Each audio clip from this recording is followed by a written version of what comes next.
un peu compliquée. Et depuis lors que tu es entré dans ces structures, toi, ta vie ne va pas s'améliorer.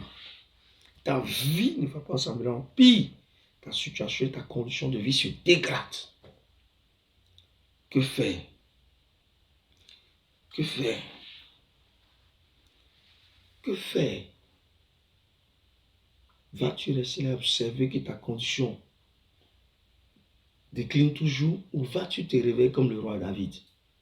Vas-tu chercher la cause, l'origine de ces choses-là? Vas-tu fouiller pour essayer de comprendre qu'est-ce qui provoque cela? Et David, en cherchant l'Éternel, a compris qu'il y a un serment qui a été brisé. C'est le serment qui m'intéresse particulièrement. Il y a un serment qui a été brisé. Et derrière tout serment, nous savons qu'il y a la malédiction ou la bénédiction. David va chercher l'Éternel. Et l'Éternel va lui dire la cause. La cause, c'est son prédécesseur. Qui sait si la cause de ton problème, c'est ton papa? Qui sait si la cause de ton problème, c'est la maison où tu habites? Qui sait si la cause de ton problème, c'est l'école que tu fréquentes? Qui sait si la cause de ton problème, c'est le voisin qui est à côté de toi? Qui sait si la cause de ton problème, c'est l'homme avec qui tu vis? Qui sait si la cause de ton problème, c'est la femme avec qui tu vis? Qui sait si la cause de ton problème, c'est l'environnement dans lequel tu es? Est-ce qu'un serment n'a pas été prêté en ce lieu? Est-ce qu'une parole n'a pas été déclarée en ce lieu? Est-ce que des vœux, des propos extraordinaires n'ont pas été tenus en ce lieu? Bien vrai que tu sois chrétien, Dieu dit par le sang de Jésus, je vais prier, je vais renverser les autels et les choses vont se faire ainsi. Bien-aimé, le serment va au-delà de ton renversement d'autel. Remarquez Gédéon, en renversant l'autel de son père, fait un sacrifice pour accompagner. Comprenez? Et ma Bible me dit, Dieu ne fait rien sans avoir révélé à ses serviteurs les prophètes. Mais pourquoi ne révèle-t-il pas automatiquement lorsque la famille, avant que David ne devienne au trône, ou avant même que la famille n'arrive, au début la famille ne révèle pas directement à David. Il attend que David le cherche. Il attend que David décide de comprendre sa situation d'échec. Il attend que David décide de comprendre pourquoi il n'évolue pas, pourquoi il n'avance pas, pourquoi il ne progresse pas, pourquoi sa vie chrétienne est toujours au même point de départ. Pourquoi les autres progressent et non lui? Remarquez, nous avons tous vécu, il y a des amis, des camarades. Il y a des gens qui ont fait des parcours, pas forcément qu'ils étaient les plus brillants, mais ils ont fait des parcours extraordinaires, sans faute, tout leur réussi dans la vie. Et toi qui apparemment sembles plus brillant qu'eux, tout semble tarder dans ta vie. Bien-aimé, il faut te lever. Il faut chercher l'Éternel pour chercher à comprendre qu'est-ce qu'il y a à la base de cela. Peut-être que tu as hérité d'une société, tu as hérité des biens de la famille, tu as hérité peut-être d'un problème, peut-être que tu as hérité des biens de la famille, mais dans cela, peut-être qu'il y a un serment qui a été prêté. Il y a des choses qui ont été dites dans ton village. Il y a des choses qui ont été dites autour de toi. Que faire? Que faire? Israël est la nation bénie de Dieu, tout le monde le sait. La Bible dit celui qui bénira Israël sera béni, celui qui maudira Israël sera maudit. Saül est en train de mener un combat, c'est pour les Israélites. On aurait pu l'applaudir, le féliciter. Mais au-delà du fait que les gens l'applaudissent, les gens le félicitent, Dieu a envoyé la famille. Bon nombre d'enfants de Dieu jouent avec ce qu'on appelle le serment. Non, j'ai accepté Jésus-Christ comme Seigneur et Sauveur, c'est fini. Je suis libéré. Je suis libéré, je n'ai plus de problème. La Bible dit que Christ a payé le prix. Oui, il a payé le prix de ta culpabilité à la croix, oui.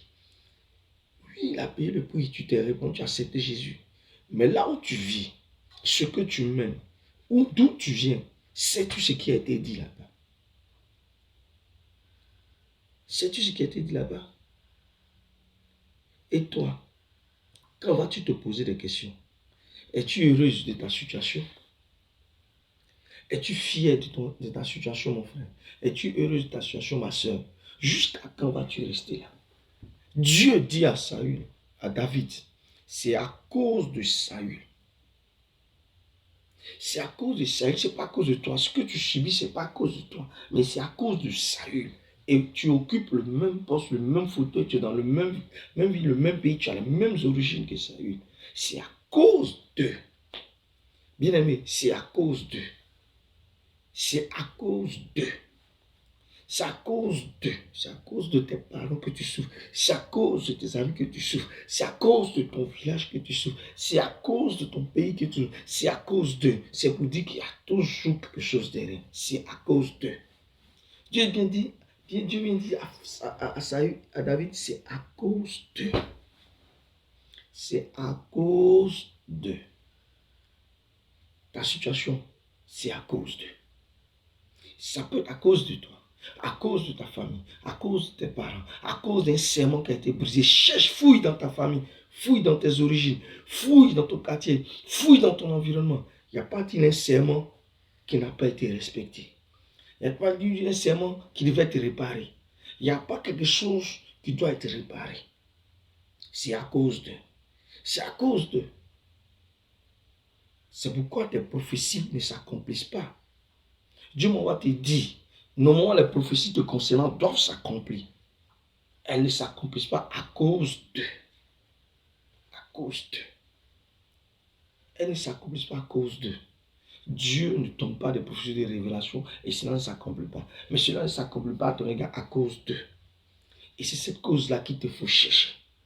C'est cette cause-là qu'il faut chercher. Et dans cette recherche de cause, je m'attends sur le serment. Fouille dans ta famille. Bien même que tu te dis, fouille dans ta famille, fouille dans ta maison. Fouille dans ta maison. Fouille dans tes origines. Fouille dans ton village. Fouille dans ton école. Fouille dans ton parcours. À cause d'eux. Il y a à cause d'eux quelque part. Imaginez un parent qui dit, oh, l'école c'est à rien. Ça sert à rien de mettre les enfants à l'école. Oh, quelqu'un qui a prononcé ses parents, puis qui après il se marie, il fait les enfants. Il met ses enfants à l'école. Alors l'école n'apporte rien. Ça sert à rien. Moi, là, je préfère ne pas mettre les enfants à l'école. Si je les mets à l'école, je vais les faire perdre du temps. C'est une perte de temps. Et tu les mets à l'école et tu voudrais qu'ils réussissent. À cause de ce que tu as dit. À cause de. À cause de. À cause de. Face à cette situation, que va faire le roi David? C'est la partie là qui m'a vraiment touché, m'a vraiment fait réfléchir.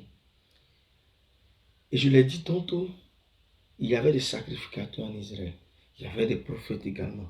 Il y avait bon nombre de personnes. Mais David ne va pas appeler ce sacrificateur-là. Il ne va pas dire, homme de Dieu, viens. Il ne va pas te dire, ah papa, prie pour moi, que Dieu me pardonne ce que ma famille a fait. La Bible dit, il appelle les concernés. Il appelle les Gabaonites. Si tu découvres l'origine de ton serment, si tu découvres d'où vient la source de ton problème, il se peut que tu n'aies pas forcément besoin de l'intervention, peut-être. Peut-être d'un homme de Dieu. Peut-être que l'intervention de l'homme de Dieu viendra en complément. Qui sait? Il appela les Gabaonites et leur posa la question. Que dois-je faire pour vous et quelle expiation vous offrir pour que vous bénissiez l'héritage de l'Éternel? Vous bénissiez l'héritage du Seigneur. Mais Dieu a déjà béni Israël. Oui. N'a-t-il pas dit à Abraham, je te bénirai tant. Mais David pose la question à ces gens-là que Saül voulait exterminer. Et pour les raisons pour lesquelles Dieu fâché, c'est eux que Saül appelle, David appelle. Et David leur dit, qu'est-ce que je dois offrir pour que vous, la culpabilité qui repose sur mon trône, sur mon royaume, bien que soit gardée et que vous puissiez bénir l'héritage du Seigneur. Les Gabaonites sont ramassés. Ce sont des gens qui ont tissé une alliance. Mais David dit pour qu'ils puissent bénir l'héritage de Dieu. L'héritage du Seigneur. Ça ne vous fait pas réfléchir? Un peuple qui n'a pas de promesse sur elle, mais qui a simplement tissé une alliance. Parce que, après tes serments, un peuple s'est engagé de part et d'autre. Parce que le peuple élu de Dieu a brisé le serment. Dieu frappe le peuple élu de Dieu. Et David, pour réparer ce tort, appelle ces derniers-là et leur demande qu'est-ce qu'il faut faire pour qu'il y ait réparation. Y a-t-il quelque chose qui a été brisé dans ta famille par ignorance? Bien-aimé, prends très sérieux ce que je te dis et ta vie chrétienne ne sera plus pareille. Y a-t-il un serment qui a été brisé par ignorance dans ta famille, dans ta région, dans ton village, dans ton secteur d'activité, même dans la maison que tu loues où tu habites? Celui qui était là avant toi n'a-t-il pas dit quelque chose? Celui qui était là avant toi n'a-t-il pas consacré la maison à un autre Dieu? N'a-t-il pas te prêté serment à un autre Dieu?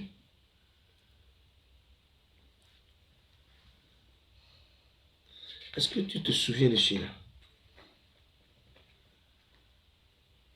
Et qu'est-ce que les Gabaonites vont dire? Les Gabaonites vont répondre à ça, à David. Nous, ce n'est pas une question d'argent, ce n'est pas une question d'or. On ne veut pas de l'argent pour la réparation, on ne veut pas ceci pour la réparation. Les Gabaonites ont simplement dit à David, il voulait nous exterminer, il voulait nous éliminer. Qu'on nous donne 7 de ses fils pour qu'on les pende. Qu'on nous donne 7 de ses enfants pour qu'on les tue, en clair. Il voulait mort pour mort. Qui sait ce qui se passe dans ta famille? Qui sait si les morts précoces à un certain âge ne sont pas l'objet d'un serment non respecté par un de tes pères, par un de tes ancêtres, ou même par ton père? Souvent, les gens qui ont vécu dans les sectes, qui ont pratiqué dans les sectes, qui ont pratiqué la sorcellerie, qui du lendemain se sont convertis, oublient très souvent qu'ils ont prêté énormément de serments dans ces milieux-là. Et qu'à chaque acte qu'ils posaient, ils avaient toujours un serment à faire. C'est vrai, tu vas me faire sortir Galates 3, verset 13. Christ s'est fait malédiction pour nous parce que la Bible dit maudit soit quiconque est pendu au bois. Christ a été pendu au bois. Christ a été pendu au bois. Oui. Tu me diras, Romains 8, 1, il n'y a plus de condamnation que ceux qui sont en Christ. Oui. Je suis d'accord avec toi. Mais tu connais tous ces versets-là. Mais est-ce que ta vie est là où il faut qu'elle soit? Est-ce que toutes les prophéties qui t'ont été données se sont accomplies? Donc, je connais des femmes à qui on a prophétisé le voyage. Jusqu'aujourd'hui, elles sont vieilles. Rien ne s'est accompli. Rien ne s'est accompli. Parce qu'elles n'ont pas cherché le pourquoi du retard. Tu me réciteras si la prophétie t'attend là. Mais on dit attend là en courant. Ça veut dire en cherchant comment elle doit s'accomplir. Pourquoi elle ne s'accomplit pas? Ta vie stagne, mon frère. Ta vie stagne, ma soeur. Regarde, tu t'es repenti, tu as accepté Jésus, comme tu l'as dit, comme Seigneur Sauveur. Est-ce que cela t'exempte de la malédiction? Jésus pouvait nous dire, si tu t'entends pas avec quelqu'un pour une addition à des dettes, pendant que vous partiez en cours de route, fais tout pour t'entendre avec lui, sinon il te mettra en prison. Et juste, tu vas demander pardon, Dieu va te pardonner, mais tu vas rembourser tout ce que tu dois avant que tu ne sortes de la prison. Parce que vous êtes entendu sur un deal. Vous êtes prêté serment de perdre pour quelque chose. Que faire, mon bien-aimé, face au serment? Pendant que je parle, le Saint-Esprit est en train de faire réfléchir beaucoup, est en train de convaincre, est en train de rappeler à l'esprit de beaucoup certains actes que les parents posent, certains actes qu'eux-mêmes ont posés, certains actes venant de leur famille, de leur tradition. Ils sont en train de prendre conscience que ces choses-là ont certainement affecté leur vie. Et Dieu va se révéler à toi comme David si tu le cherches. Il va commencer à te montrer des choses cachées qui affectent ta destinée. Qui affectent ta destinée. Comme David, il nous faut chercher Dieu. Il nous faut chercher à comprendre. Il faut chercher à comprendre. Qui sait? Il y a des hommes riches qui sont arrivés, puis qui jouent du rendement, qui ont disparu, et puis leurs enfants ont hérité de leur richesse, mais ces enfants ne se retrouvent pas. Quelle était la source de la richesse de ton père? Quel serment avait-il prêté devant une divinité? Et que tu viens du jour au lendemain, tu profites. Et non, je suis en Christ, Dieu a purifié. Ah bon? Tu sais où cette richesse l'a quitté? Tu as bâti sur quel fondement? Alléluia. Qui sait si ton père, pour bâtir cette richesse-là, a tué le voisin qui était à côté et a volé son argent? Qui sait si ton père, pour bâtir cette fortune-là, a tué des enfants, a enterré des enfants, a fait enlever des enfants qu'il a exécutés, et vous avez su cette fortune, aujourd'hui tu es en Christ, tu en bénéficies. Mais tu seras fort surpris de voir que ta femme fait de fausses couches. Tu feras fort surpris de voir que tes enfants n'ont pas de longue vie. Tu ne comprendras pas. Tu feras des délivrances, tu feras des choses énormes. Et pourtant, tu es conscient de l'histoire. Tu as appris dans le village que voilà ce que ton papa faisait, ton grand-père faisait, voilà ce qu'il était. Et après l'enseignement, ces faits se sont avérés vrais. Mais tu n'as pas considéré sous prétexte que tu es chrétien. Tu ne t'es pas dit, il faut que, comme David, je cherche à rencontrer ces personnes, ces familles, pour demander qu'est-ce que je peux faire pour que la paix revienne.